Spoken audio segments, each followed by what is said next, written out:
Welcome to InterPartyConflict, the podcast where we answer your questions so you can have the best tabletop gaming experience possible. My name is Gabe. My name is Jeff. And we're going to answer your questions today, but first, I have a question. Jeff. Oh, yeah. I heard you have a new addition to your home. Oh, I do. Skylar and I got a dog. Yes. Congratulations. Yeah, her name is Pepper. She is a Chihuahua mix. She's very tiny. She's only about 5 pounds. When I was talking to our mutual friend Steve the other day, he was like, because I think he's seen her in person. Is that correct? Yeah. He came to visit on his birthday. He said something along the lines of like, Gabe, you don't understand how small this dog is. Her head is a Funko Pop's head. Right? Yeah, she's tiny. Yeah. Skylar actually posted a picture of her, or she took a picture of her next to a partly used roll of paper towel. Okay. And they're about the same size. Gotcha. She is the size of a paper towel, like a full paper towel roll. Yeah. Even at his smallest, I don't think Super Hands was quite that small. Yeah. I mean, Super Hands was tiny when he was a pup, but no. Yeah, she's 3 years old, so she's like, if she's gonna get any bigger, it's because it's if we overfeed her, which right now we're having trouble even getting her to eat just because she's still nervous, but yeah, she's still getting used to us, I guess. Well, cool. But no, she's like, otherwise she's sweet. She gets really excited about other dogs, but not in like a bad way. Just in a we need to socialize her to get her to kind of calm down a bit. Sure. But it's not like aggression, so it's we can work with it. Well, you'll probably want to work your way up to Super Hands. Yes. whenever you feel up for it, let me know. Right. Yeah. Well, it'll probably be some time before we introduce her to Super Hands. Just sure. the size difference alone is a complication. Plus, they both seem very excited. They both get very excited about other dogs. So to be fair, Super Hands does pretty well with our rats. Sometimes when Super Hands is in bed, we'll put the rats in bed, and he knows to like be careful around them and not, making sudden movements, not to go stomping around. All right, but although the rats don't bark at him, so true, good point. So he might act a little differently. Yeah, but we'll work up to it. Cool. So how you doing? I'm doing pretty good. Just been really busy lately. Work has been kicking my butt. And we're actually recording this episode later than we usually do because we've had to move stuff around and make time and everything. So yeah. But in a couple weeks, I'm going to have a week off from work. So, hopefully I can get caught back up on some stuff. Yeah, that'd be fun. One thing that I did want to mention is Crit Academy just started. They just launched their Kickstarter for Capes and Crooks. Yeah. So basically what Capes and Crooks is they've taken the 5th edition D&D rule set and then kind of made a new game out of it for superhero RPG. So it uses the core D20 system. It's pretty close to 5th edition to my understanding, but you can take this, you get this rule book, and then you can use that to make essentially 5th edition D&D into a superhero game. Sure. So, yeah. So yeah, I'm really excited about it. I opted not to take part in any of the writing or anything because I've just been too busy, but everything that I've seen of it looks really, really cool. I'm really excited. And whenever I get my copy of the book, I'll probably run a Roll20 game or more using that rule set. So yeah, that sounds cool. Yeah, sounds really cool. So I'll put the link in the show notes. Go check that out. Once again, Capes and Crooks, and it's on Kickstarter. I think the Kickstarter started maybe a week before this episode goes out. So check that out. Yeah. Anything else, or you want to go ahead and get into this episode? No, let's get going. Okay. So Jeff, I want you to imagine that you are in a boat. Mm-hmm. You heard that there was some sort of a treasure that sank in this lake somewhere far north or something. Mm-hmm. And so you go out there and you heard that there were wards against people retrieving the treasure. There were monsters. There was who knows what, but you ride your boat out there and then you're just paddling along, and next thing you know, the boat just like stops, just abruptly just stops in the middle of this lake. Oh. And then you look out, you look down into the water, and it looks like you're just in the water, but you like get one of your paddles and you go to like push on the water, and the water pushes back. You're like hitting like a hard surface. But you can see through it. It's, it's water. It's transparent. And you can see down at the bottom of the lake, you see there's sunlight shining off of gold coins and rubies and magic items and so on and so on. And you realize what is at the bottom of this lake, Jeff. And do you know what that is? What is it, Gabe? At the bottom of the lake is the dragon's hoard.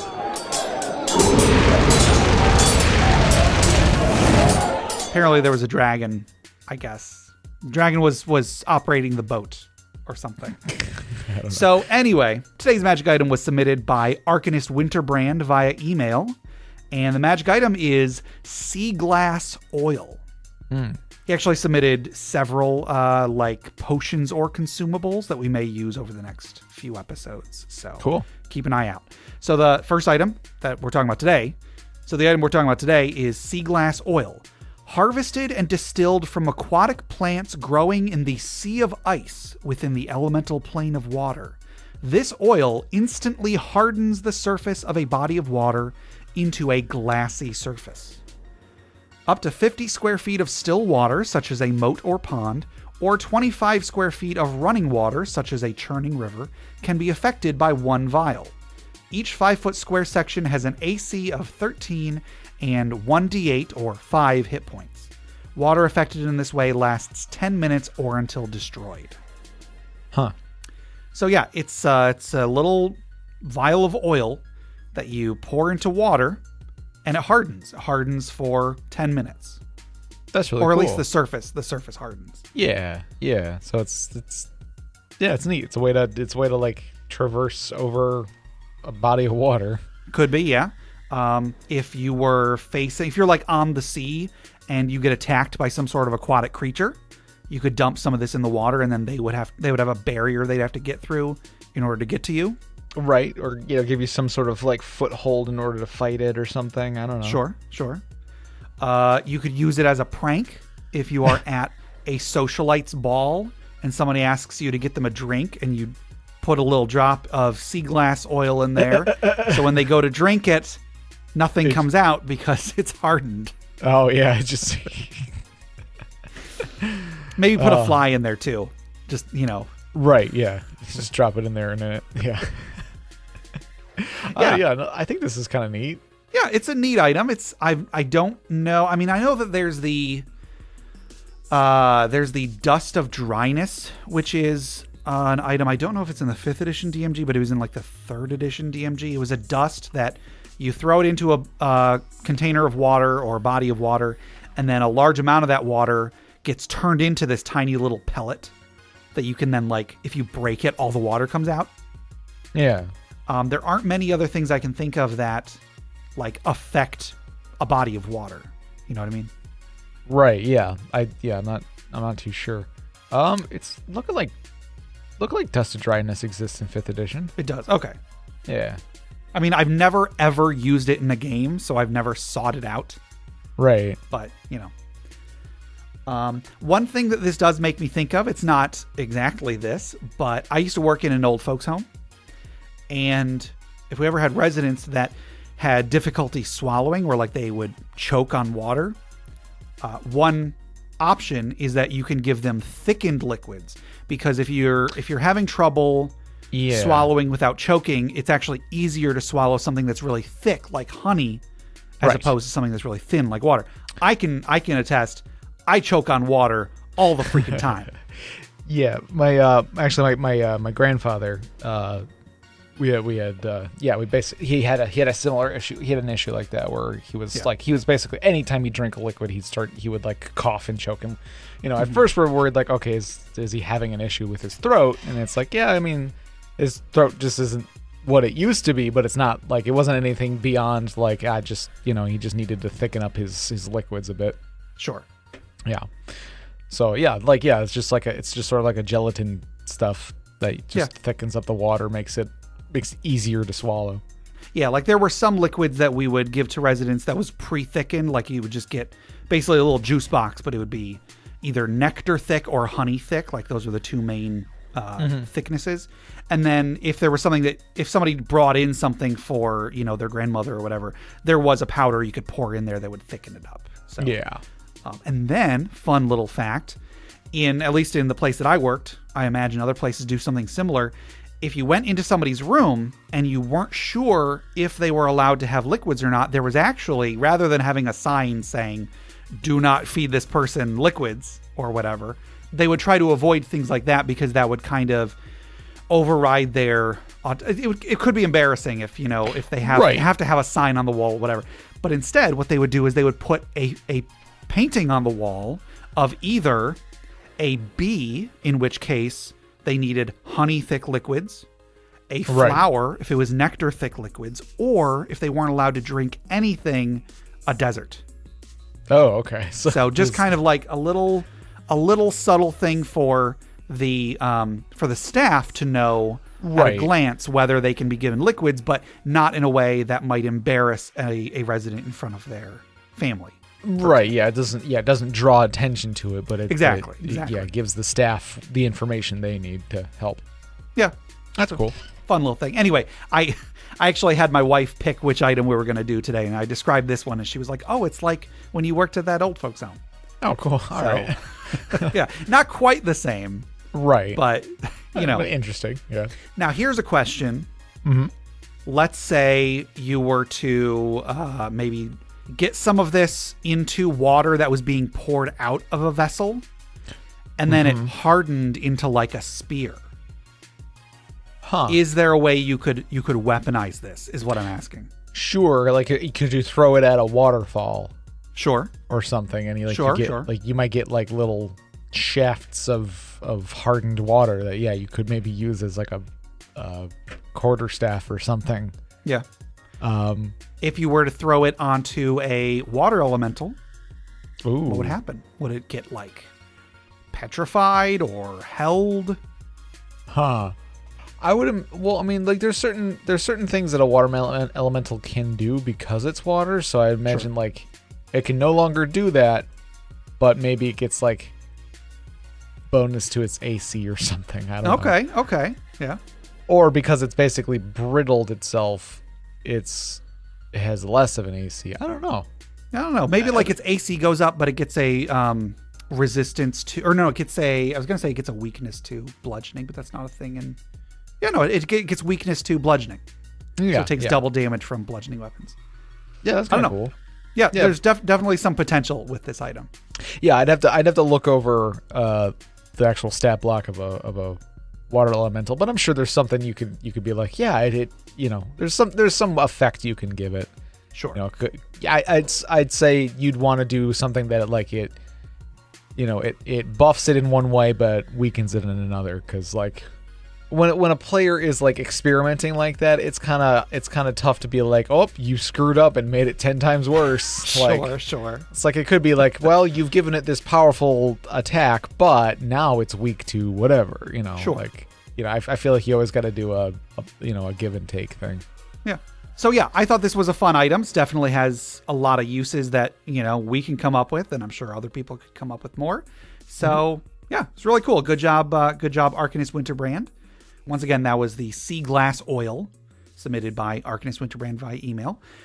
So Jeff, if anybody else wants to submit magic items to the Dragon's Horde, or they wanted to submit questions for us to discuss in our main segment, or stories for the funeral pyre, retirement village, laboratory, whatever else we're doing with the last segment, how would they get those to us? They can send us an email at interpartyconflict@gmail.com, or join us on our Interparty Discord at bit.ly/interpartydiscord. That's correct. And before we go any further, we have a giveaway to give away today. As usual, we're giving away a copy of 3 supplements from Crit Academy: the Warmind, the Skybreaker, and the Werecat, as well as some other stuff that Justin is including in all of those. So got some great stuff, some great player options in these supplements. So Jeff, who is the winner of these 3 supplements from Crit Academy today? Today's winner is Scott T. winner. Gobble, gobble, gobble. That's correct. Congratulations, Scott T. You should be getting that in your email pretty soon. Be sure to leave Crit Academy reviews for each of these products. The more reviews they have, the more they can work on making products better in the future. Also, the more attention they get and the more traffic and so on and so on. So please, please, please leave them reviews. So big thank you to Crit Academy for making this happen. Congratulations, Scott T. Jeff, if anybody else wanted to enter this drawing, they wanted to be like Scott T and win a free copy of these 3 or more supplements, how would they enter? They could enter by sending us an email at interpartyconflict@gmail.com with crit3 in the subject line. That's correct. And we're actually getting pretty low on people who have entered. So please enter so we have more people to give away these great supplements to. Yeah. Do you love Interparty Conflict? You know, the show you're listening to right now? Yeah! Then check out their Patreon at patreon.com/interpartyconflict. You can help support the show and get tons of bonus content too. Access hundreds of outtakes, dozens of short stories, periodic updates about the behind the scenes of the show, personalized media, a monthly Roll20 game run by Gabe himself, and more. Every month, green and red tier patrons get access to the bonus podcast InterPatronConflict, where Gabe and Jeff cover a wide variety of topics. Join right now and access the most recent episode, which might sound a little something like this. Basically, you mix slime and sand together, and it's just kind of becomes like this. It's almost like a very airy kneaded eraser. You know what I'm talking about? Okay, yeah. Or you like the erasers, you can just kind of pull them apart. Yeah. It's like that, but like if you pull apart a kneaded eraser fine enough, it kind of becomes like really soft. Sure. Yeah. It's just like an extra like soft and like form of that, and it was like it was interesting to play with. They were like molding stuff with it and everything, and it was kind of cool. And I was just sort of like playing with it. I'm like, this is kind of fun, and like it was like I was expecting like if you pull it apart, it's just like chunks of sand are going to be falling out, but it was like staying together really well. So like apparently the slime technology has gotten better since I had any. How do you improve on slime? Apparently you add sand to it. Once again, go to patreon.com/interpartyconflict to help out the show and access all that bonus content today. And then one more quick thing, check out the other podcasts on the Crit Nation Fellowship. Check out Crit Academy at critacademy.com. Like I said, they're doing their Kickstarter. If you go to their website, they've got a big thing on there about that. So check that out. Also check out Brute Force and Ignorance. They're an actual play podcast. Check out D&D Character Lab. Garen and Dan made characters every week and debated whose characters were better. And check out The Kind GM, which was another advice podcast for running a game specifically. So yeah, great stuff on this network. Go check out all those other podcasts. Enough all the admin. Let's get into some questions, Jeff. Our first question comes from Ravel G on email, and they ask, what do you think about players sidelining the story entirely and going off and doing something completely unrelated? As a DM, should I try and engage them in the story still, or should I create a new story, or should we just let them do their own thing? Yeah, I imagine this is... On one hand, I feel like this is something every DM has run into at some point or another. Mm-hmm. On the other hand, though, I don't think it's as common as a lot of people act like it is. Sure, yeah, I can see that. Like, one of the allures of Dungeons and Dragons, or whatever tabletop role-playing game you're playing, part of the allure of that is that theoretically you can do anything.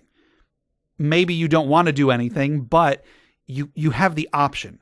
If there is this thing going on over here, you can choose to go over there. And because the game is being run by a person and not being run by a computer, theoretically, the game could keep on going no matter where you go. However, being that this is a person, you're ostensibly friends with that person, I would hope. You don't necessarily want to make them have to come up with a bunch of new stuff on the spot, because that's hard. Also, they probably put a lot of work into the stuff that they did make, and they probably want to play through the stuff that they did make. So, don't do this on principle, I guess. But if something is genuinely more interesting to you, of course it makes sense that you're going to want to go off in that direction. So Yeah. So let's say you're running a game and your players they seemingly want to go off in some different direction you didn't plan for. How much should you try to I was going to say rein them in, but I accidentally started saying railroad. How much should you try to rein them in, and how much should you let them do their own thing?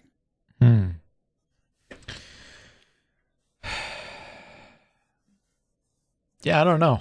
It's like, it's all because like you don't want to ruin anybody's fun, but at the same time, you don't want to ruin your own fun. You made you did all this work trying to put together this adventure. Yeah, and some DMs might consider it ruining their fun if the players go off and ignore the stuff that they put a bunch of time into. Yeah, to building. Now, I don't really want to talk about whether that's right or wrong. I'll just say like everybody's there to have fun. Do whatever is most fun for you, but we'll try to give you some advice to know what sort of limits to set ahead of time if you're doing like a session 0, for example. Yeah.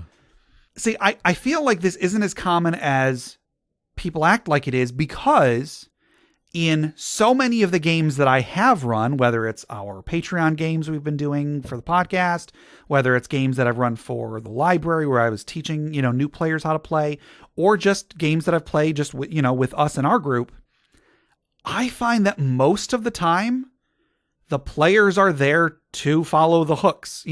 If maybe the DM isn't doing a very good job of getting across what the hooks are or what the player's goals are, but I've rarely had an issue with players completely disregarding the plot hooks, Yeah. Like most of the time that's what they want to do, so they're going to go do it. Yeah, I think it's more expected now that D&D is sort of just like I think people more better understand that D&D is like you're kind of going along with the story. Sure.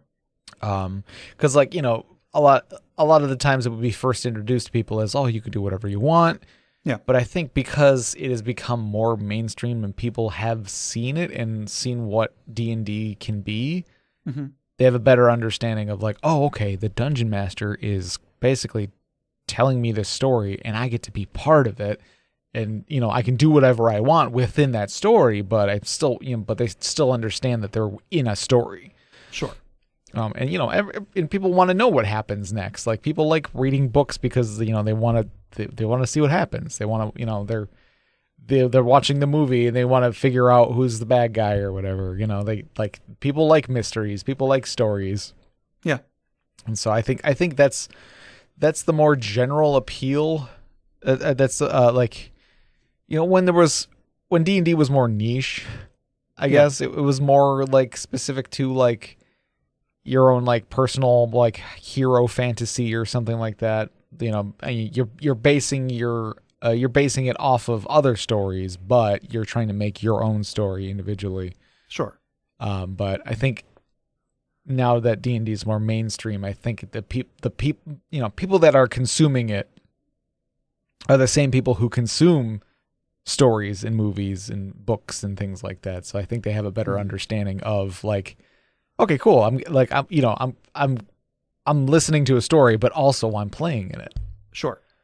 I think that as the Dungeon Master, you need to decide if the players are legitimately just more interested in something emergent that came out because of the game. You were playing and they were in the tavern, and then I don't know, maybe some offhanded comment from another tavern goer said something about, I don't know, like a business that's been closed up, and then the players decide, oh, we want to start a business and let's go off in search of how to get the deed and then how to run a business and so on or something. Mm-hmm. If something like that happens, you as the DM, you kind of need to think, okay, number one, how difficult is this going to be for me to go along with?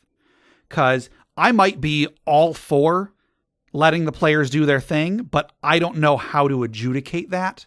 So it's going to make it harder for me and potentially less fun for me if I do have to be constantly just off the cuff saying this thing happens, then this thing happens, and so on. If it is harder for me to come up with that on the fly, that might be a deterrent from letting them do it. So think about that. Think about whether you can repurpose any of the stuff that you did already have prepared. We've talked in the past about, railroading and such, and railroading's only bad, or at least I've said railroading's only bad when the players realize it and they don't like it. And so if there's a way, if the players just decide, oh, we don't want to go to the dungeon where the goblins are, but we heard that there's a dungeon with some orcs, let's go to the dungeon with some orcs. Theoretically, if you didn't plan a dungeon with orcs, you could just reuse the dungeon with the goblins, but make them orcs instead of goblins or something. Yeah. So think about how hard it's going to be for you to let them do what they want. Number 2, think of if there's a way to use any of the stuff that you've already prepared. And then number 3, just, does it sound fun? If what they want to do sounds like more fun or more engaging or has more potential than what you had planned, maybe go with it. If it doesn't, if it sounds like it's going to be a lot of work, if there's no way that you can, if you planned a dungeon and now they want to start a business, you can't really easily repurpose some of your stuff. Although maybe you could you need special sugar in order to make those baked goods, and only the goblins have that sugar or something. Right. Yeah. Maybe there's a way to do that. Yeah. The goblins stole some of the stuff for the business. Yeah. But then if you just don't think it's going to be fun, don't completely disregard the players' fun, but also remember you need to have fun too. So consider, don't necessarily just shut the players down, but if there's a way that you could, speed through what they wanted to do, have them make some rolls. If they succeed, all right, you've got, and sorry, by rolls, I mean dice rolls, not like bread rolls. Right. I was talking about a bakery. If you can just have them make some dice rolls, some skill checks, and then if they succeed, all right, guys, you've got a business now. We'll come back to that periodically as the adventure goes on. Just speed through it a little bit, go on with what you had planned, and then revisit it and see if you warm up to it. As you go, warm up to it, much like the rolls are warming up in the oven. Right. Don't ever say just flat out no, but remember that if you're the person who has to do most likely the most amount of work as the dungeon master. So, try to keep your players in mind, but also try and keep your own fun in mind as well. Yeah. Even if you want to do everything that the players want to do, because you got to do more work, you got to work harder on it. It might still not end up as being as fun for the players either, because you're now, your attention is divided between the plot you were trying to get them to do and the things that they want them to do, that they want to do. Because to be honest, you might end up where you humor them doing whatever weird thing they wanted to do, and then you start to really like it, or you find a way to work it into what you did have planned in a way that works really well. Even if it's just like a little sidebar that you go back to every now and then, the players will feel like they did something that they wanted to do. And that's very hard to manufacture. Mm-hmm. It's one thing if you set out the hooks and then the players take the hooks and then, they do what you wanted them to do and they feel good about it. It's another when they're the ones that had the idea. We want to start this bakery. And then they did it, and then they had fun with it. It's a different kind of experience, and it's hard to fake. It's hard to like I said, it's hard to manufacture. Right. So whenever possible, don't disregard your own fun. Don't disregard the work that you may have put in already, but whenever possible, try to let them do their thing. Because here's another thing. If you spend half the session doing the stuff that they wanted to do, you have to do half a session less prep next time because you didn't get through all of the stuff that you prepared the first time. Uh-huh. So it's not a waste. Right. Nothing is ever a waste as long as people are having fun. Sure. Right. So, if they go off on their own thing and they, start a fight that takes up half the session, cool. That's half a session of the game that the players did the prep for instead of you. So view it as a benefit, Yeah. I guess that's just my point of view. Yeah, although just make sure that like the whole party's on board, you know, like That's true, yeah. if it is just like one or two of the group that is like, hey, let's start a bakery, and then the other half of the group is like, can we do the story? I don't know. Yeah, that's actually a really good point. So, I mean, like, yeah, if everyone's on board, absolutely Yeah. go for it, and, you know, just kind of figure it out from there. Like, you don't have to make the entire campaign about a bakery. You could have it just be, take a session for them to set up the bakery, and then now the player group has a bakery that they can use as a base of operations or a steady income of gold or silver or whatever. Yeah, seriously. Like that's something that a lot of DMs that tell their players no when they want to do something cool or whatever. That's one thing that a lot of the time you're missing out on is you can use whatever it is the players may have achieved or that they did that you didn't plan for or whatever. You can use that in order to enrich the game in the future. Like you were saying, Jeff, like now the players have a business and plot hooks can come from that. Yeah. Story can come from that. More game can come from that. That's something that if you had just said no, you would have just had to come up with, you would then have to do additional work to set up whatever you need to do in the future. Whereas the players are providing you with an alternate, they're like I said, they're doing some of the prep for you. So recognize it for what it is and try and as long as you can get some fun out of that, then it's a win-win as far as I'm concerned. Sure. Yeah. I'm trying to think, have there been any times in our games, Jeff, where we've done something that was just completely not what the DM had planned? Oh, I'm not sure. Like completely off track. Not that I can think of. Like maybe like a few things have gone a little off rails, but not like so far off that we ended up doing something just different and unrelated to the rest of the story. Sure.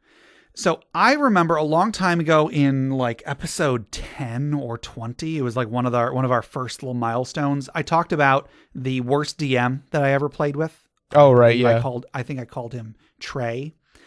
And one thing that I remember from his campaign was ridiculously deadly. There was a revolving door of players. He insisted on only ever having like 10 PCs present. So whenever some of the many players were absent, their characters would still be there. And so then he would throw huge, ridiculous combats at us because we had so many PCs and then players would die and so on and so on. Anyway, I remember when I first started playing with him, there was a part of one of the adventures where we got to some big scary mansion. We went in, found some locked doors, fought some deadly monsters, and then we ended up leaving because we were short on hit points and I didn't even know, we just stumbled across it as far as I was concerned. So we left, we went on some other adventures. Again, some more people died. And then eventually I left the group and I heard from one of the, Tennessee Chris actually was playing in this group and he kept playing after I left. And he was telling me some of the stuff that they did after I left. And I recognized the DM kept sending them back to that same dungeon, even though the PCs that were present at that point had no connection to the PCs that were present the previous time because all those PCs were dead. Sure. And it really struck me as like, clearly the DM wanted us to go into this mansion. And we clearly did not want to stay there. Like I said, we went in and we left. We never went back until after I was gone, until all those other players were gone. And so looking back, I can empathize a little bit with the DM. He clearly had this dungeon he really wanted to use, and the players clearly were not interested. But the problem is, I did not realize why we were there. I just thought we stumbled across it. I didn't know what our goal was there. It was just, here's a mansion. Let's explore the mansion. If he had set it up, if he had given us a clear hook, if it was like, hey, there's this mansion, you guys should go there, and you're trying to get X and you're trying to defeat Y, or you're trying to find Z, that would have been one thing, but I don't remember him doing any of that. Mm-hmm. Whether he did or not, the fact that I don't remember it means that if he did do it, he didn't do a good job of it. Sure. So I feel kind of bad for sidelining it so hard. But again, I didn't know why I was there, so it didn't seem important to me. Maybe if he had just sat down and said, hey guys, this is what the adventure, I want you guys to go through this mansion. Maybe we would have given it more time. Maybe if he had run a less deadly game, we could have stuck around longer. I don't know. There were a lot of things that went wrong in that campaign, but that is definitely something I can point to where as a player, I wanted to go off in a different direction, and I can recognize that the DM probably wasn't too happy about that. Right. Better communication on all sides could have, worked out, but you don't necessarily get communication always. You kind of just get what you get. So I guess that's a lesson here. If the players are going off in a different direction, don't feel like you can't talk to them about it. You can say, hey guys, I didn't really have anything planned for this. Can we come back can we do that next time? And we'll do the session I had planned instead. Right. Yeah. I think most players will probably be like, yeah, sure. Yeah. Right. And it's like, if it is something that they're really interested in, you'd be like, okay, like, can we do something about that next session? Like maybe we'll plan something out. Yeah. And I know that if I have a week or 2 weeks or a month to plan out the stuff that they wanted to do, it's 100% going to be better than it would have been if I had just made it up on the fly. I mean, I guess maybe not 100%. Maybe there's the off chance that I would have said something really weird and then had to commit to it. I don't know. Sure. But, just like, don't do more work than you have to do and let the players do some of the work for you by coming up with cool stuff. Okay, our next question comes from Punk Child Rubes on Reddit, and they ask, am I a jerk for canceling a session since players didn't read the rules? Yeah, so a little bit of context for this one. They said that they were supposed to be starting a hero system game, which is some other role-playing system I'm not familiar with, but it's not D&D, some game, some other rule set. They said, while we ran some practice sessions, I told my players to read the rules, especially pertaining to how their powers worked. I think it's been like over a month or so. Anyway, last night, I asked if anyone had read the rules in preparation, to which everyone told me no. At that point, I just kind of canceled and said we'd play next week and for everybody to read the rule book in the meantime. Am I in the wrong here? I mean, I guess not. Yeah. If the whole idea is to like be able to play the game, you don't want to spend the whole session, reading up everybody on the rules. Sure. Now, I mean, that's kind of the idea of what like a session 0 is for, but yeah, true. Everyone understands that people don't have as much time as they used to. Yeah. So like if the idea was, hey, let's everybody get prepped so that the one day that we can all play together, we're all ready to play. Sure. So I wouldn't say that's like a terrible thing to do. Yeah. The thing is, the whole role-playing space is complicated. It's probably more complicated than it was, 20 years ago or whatever. And everybody's busy. Everybody's got stuff they got to do. That being said, if a dungeon master or a game master or whatever, if they set requirements for the game to happen, and those requirements don't get met, I think it's well within their rights to cancel the game until those requirements get met. If there are extenuating circumstances, if a player just really doesn't have time to do what the dungeon master wants them to do, I'll get to specifically reading the rules in a second, but if there's some reason why they can't meet the requirements, but they still really want to play, I'm sure that Punk Child Rubes would probably react differently if they were contacted and the player said, hey, look, I'm sorry, I didn't have time. I read this part of the rules. I didn't read all the rules. Can I just pick it up as we go? Maybe they would change their mind. Maybe they wouldn't. I don't know. But the important thing just is that the dungeon master set a requirement. I want you all to read the rules. I want you to learn how your powers work, and then we'll play when you've done that.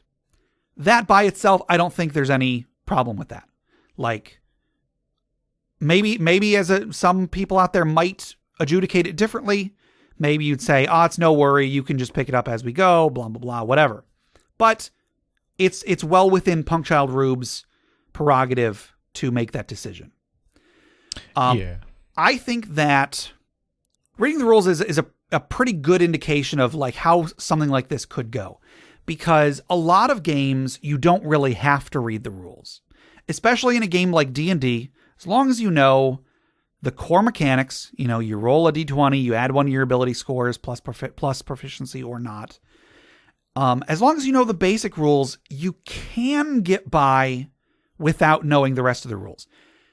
Nobody ever needs to read all of the spells. Nobody needs to read all of the combat mechanics. Nobody needs to read all of the classes or all of the equipment or whatever.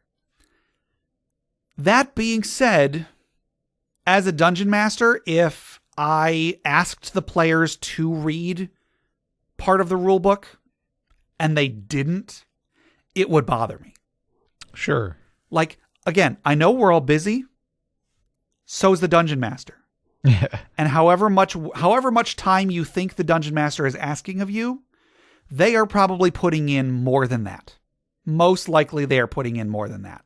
Right. So if you, like, here's the thing. If you had some sort of a circumstance that you just couldn't find the time to read the rules, I would have to ask, do you have time to play the game? Sure. And that's not like, yeah. That's not a gotcha. That's not an attack. You should ask yourself, do I even have time to play the game? Let's say you're getting a pet and you don't have the money to pay for vet bills. You don't have the money to have that pet. Right. You know what I mean? So if someone was entering into a game and they admitted to not having the time to read the rule book, some DMs might say, no worries, you can play anyway. But part of me, at least, to be honest, I would probably say the same thing. I would probably say, you can pick it up as we go, but I would really rather the players read the rules. It's not, I don't think I would kick anybody out of the game. I don't think I would necessarily cancel the game, but if I have to spend, let's say 30 minutes of a session just explaining the basic rules that you could have read in the week before the game, that's taking time away from everybody else. Mm-hmm. So, it's kind of like a perfect storm of all of the things that could go wrong in this kind of a situation. Yeah. So I don't necessarily think that the players are jerks in this case. However, I think that it is well within a dungeon master's prerogative to cancel a game if the players haven't read the rules when they were specifically told to. Sure. There's definitely there can be different takes on that situation. But again, just me personally, I would be bothered with it, whether I would cancel the game or not.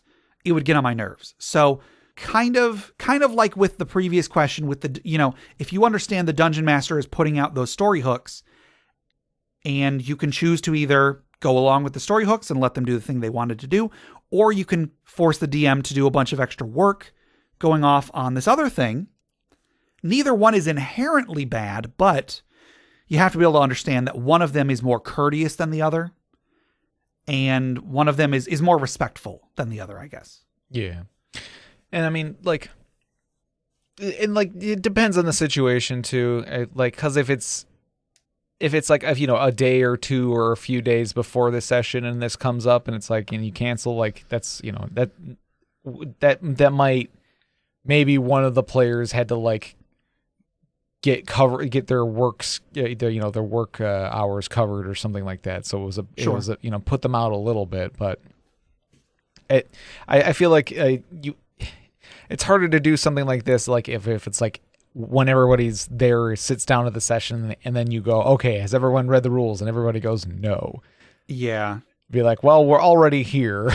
Right. Yeah. If you were to cancel the game in that case, I would say, yeah, you're not only wasting everybody else's time, you're also wasting your own time. Right. And I wouldn't call you a jerk, but sure. But it's like you're already there, maybe try to power through it or suggest playing something different, Yeah. Be like, well, we're all here.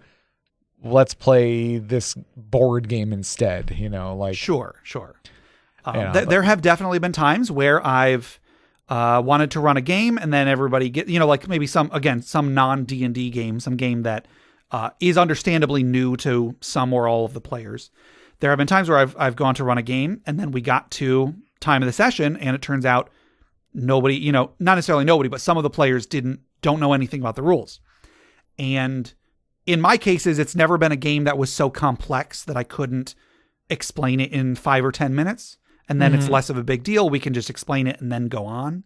Right. But if you are playing, let's say D&D, I don't know how complex Heroes is, but if you're playing D&D and one of the players doesn't know anything about the game, it's gonna take a bunch of the session to teach that person how to play.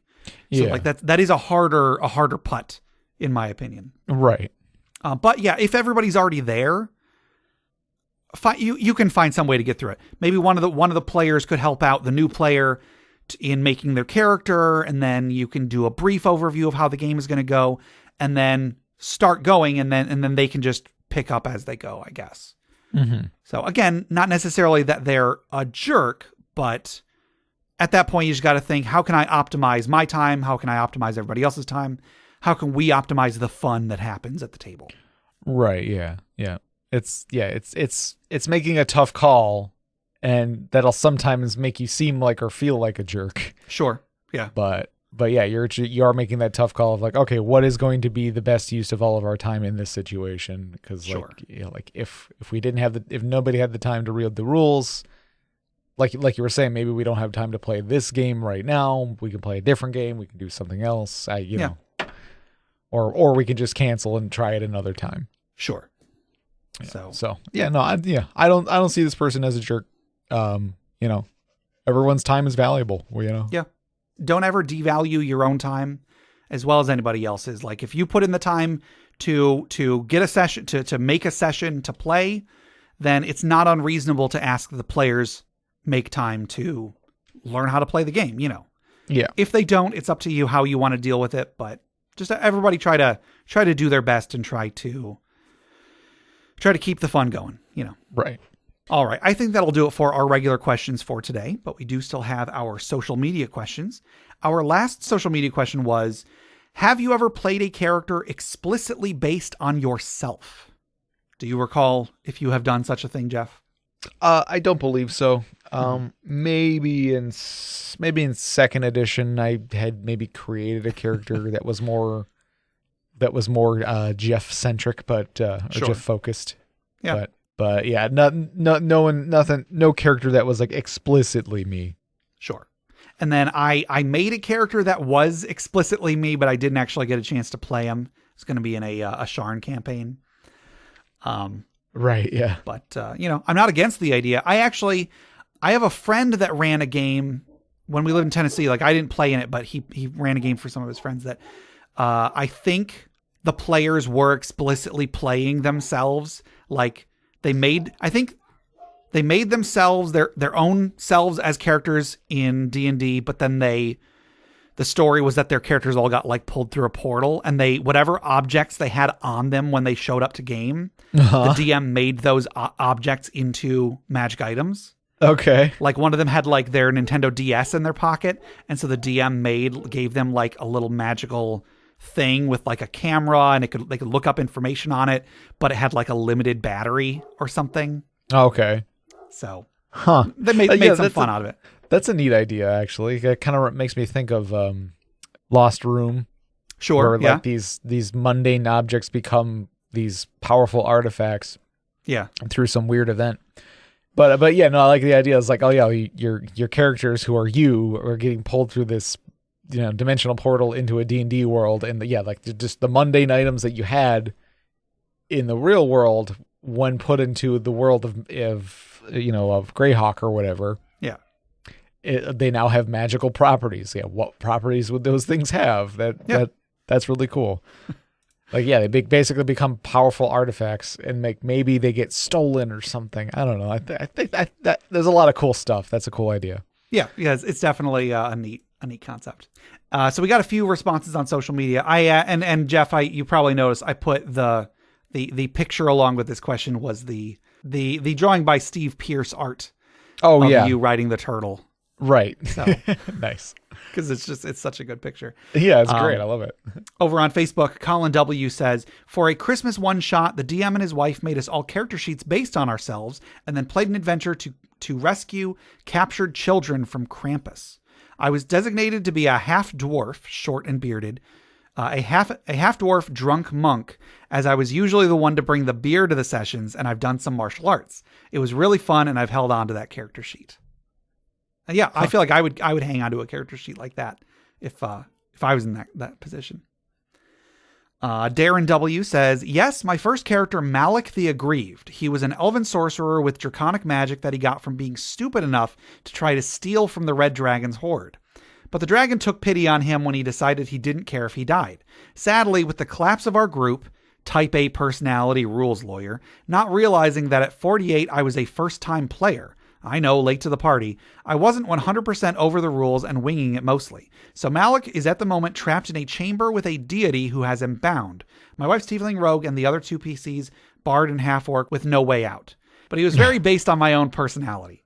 But not for the funeral pyre. I did utilize him in a one-shot I ran for the family, so he is out there as an NPC now. But still me.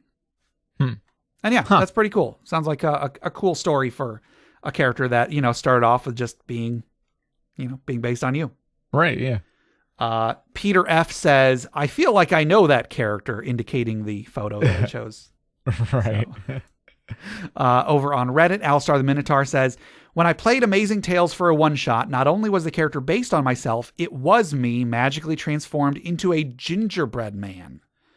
The skills that I chose were Dog Whisperer, which was discussed already on the podcast, Natural Athlete, a decade ago because I played football in high school and college, and college was actually pretty athletic back then. Kissin' Boo-Boos because I'm a nurse, and Pretty But Stupid because I have a lot of natural charm and can be pretty convincing even when I say dumb things. Okay.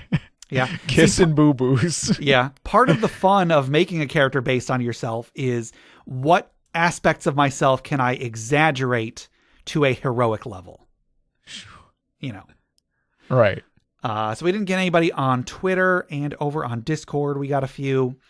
Stiltskin Kupo 84 says, I think the second edition version of the character Seth, and Seth is actually one of the characters he plays in our Roll20 game, started out being about me when he was making a concerted effort to be gallant and optimistic, with serious religious ties to his paladinship. That early version of Seth was devoted to righteousness and bringing his former cultist clan to justice for their heinous crimes involving ritual poisoning and indoctrination of youths like himself for their own purposes. This was a metaphor for the real-life tendency towards tradition for the sake of tradition, patriarchal toxicity, and institutionalized mediocrity. But when I noticed his mannerisms and backstory based on the 5th edition Yuan-Ti pureblood race, he sort of turned into a psychotic murder hobo with complicatedly altruistic goals. The current version of Seth is a full-on genocidal to poisonous creatures and reptiles and radical spiritual vigilante at best toward those who would use such poisons against other innocents. Sort of like if Batman had a psychotic break and ended up more like Wolverine Weapon X. So this rid the world of poison by any means necessary mentality is a very new and different spin on his character than what he was before. To be honest, second edition was the last time I role-played him in any way close to myself and my values. Yeah. I feel like you start off because everybody's just sort of got that like serial character that they play that like the one that they've sort of remade or carried along with them through the different editions, and so like usually when you're starting off in D&D, like you either base it off of like a character from a book or something that you know of, or just base it off of yourself. Yeah, whatever works. It's as Stiltskin Kupo 84 said, it's going to evolve. Right, yeah. It's going to turn into a Yuan-Ti murder hobo. Yeah, pretty much. Lone Wolf Nate says, if I had to pick one character closest to being based on me, it's probably my half-elf Circle of the Moon druid, Nathaniel Wolfthorn. He was raised by wolves, and I even went as close to my actual name for him. Plus, I love wolves in general. Druids also seem like the most neutral until forced into fights character I've made to date. I mean, some of them some of your characters probably just have little bits of you in them. And, it's worthwhile to recognize that. Sure. The Beverage Tea says, the small spastic gnomes that I play are physically like me, but their off-the-wall personalities are 100% the beverage genetics. MRV73 says, most of my characters are aspects of my personality, just played at 11. And he has a picture of one of the guys from Spinal Tap on there. Nice. And Black Magus 2651 says, no, but I don't think playing a soldier based on my Marine Corps training would be good. My language would at least get a little salty. Yeah, keep it table friendly, I guess. Yeah. All right, so that was our last social media question. Our next social media question is, what is the coolest potion you have ever received in-game? And this was actually submitted by Arcanist Winterbrand, who submitted the magic item for today. So, what is the coolest potion you have received in a game? I can't remember. Yeah. I'm trying to think. The thing is, I don't honestly remember any potions that weren't just stuff out of the book, like just potions of healing or potions of haste or whatever. Right. One thing that comes to mind is there was a campaign I was in. I was playing as my character Saythorn, and I think I had an adventure where it was just me and I think it was Chris was running it, and so it was just me and Chris. I think everybody else didn't show up that day. Dang. And he had me go on this sort of like a crime investigation. I had gone to this new town, and there was an outbreak of these random monsters had started showing up and killing people, and then they would disappear without a trace. And I think I found one of the people that were killed had a potion on their person, and it was a potion to cure light wounds or whatever, which the DM described as it was blue with like a little bit of white milkiness in it. Mm-hmm. However, he said that after examining it for a little while, I noticed there was a tiny tinge of red in it as well. And I did a little bit of like alchemy work or something on it and determined that somebody had taken this potion and mixed a drug into it. And that's what like the red tinge was. Sure. But it wasn't just a normal drug. It was a drug that turned you into a monster for a short period of time. Ooh. So what happens is these people, they get these healing potions or whatever, they take it, and then it turns them into a monster. They then go and kill whoever's around them and then turn back to themselves. Huh. So that's why the monsters were just missing. Sure, yeah. That's and cool. Then I think I might have even found a vial of just the drug, and then one of the party members accidentally, and they didn't realize what it was, and they ended up consuming it, and then we had to like restrain them so they wouldn't kill everybody around them. Oh no. So not quite a potion, but that's the only thing that comes to mind, because right. Potions are a thing that I feel like are, in my experience at least, rarely zhuzhed up. They're usually just a utilitarian thing. Yeah. So, yeah, I'm curious if any of our listeners have had any cool potions. Yeah.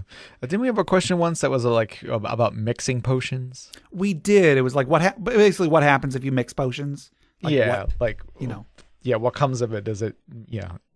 Would it just make them both useless, or would they have some sort of reaction, or or would it just become poison? Yeah, I don't know. So yeah, I hope we have some cool responses. I guess we'll find out next week. So that'll do it for our questions for today.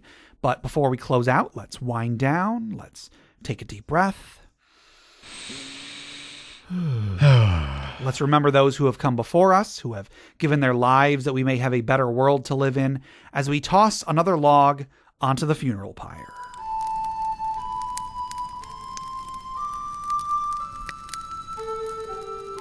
Today's funeral pyre was submitted by ASMR Forge via Reddit.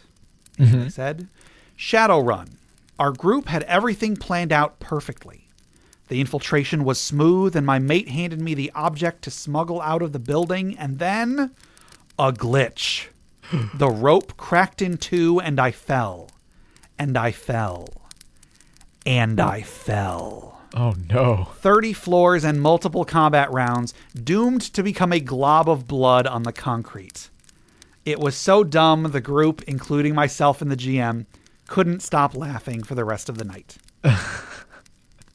Oh, no. Yeah, that's... I mean, sometimes you just gotta laugh. Right, yeah. But, yeah, several rounds of and falling. Yeah. Oh, goodness. So I guess let's raise a glass in memory of this Shadowrun character. As we say, clink!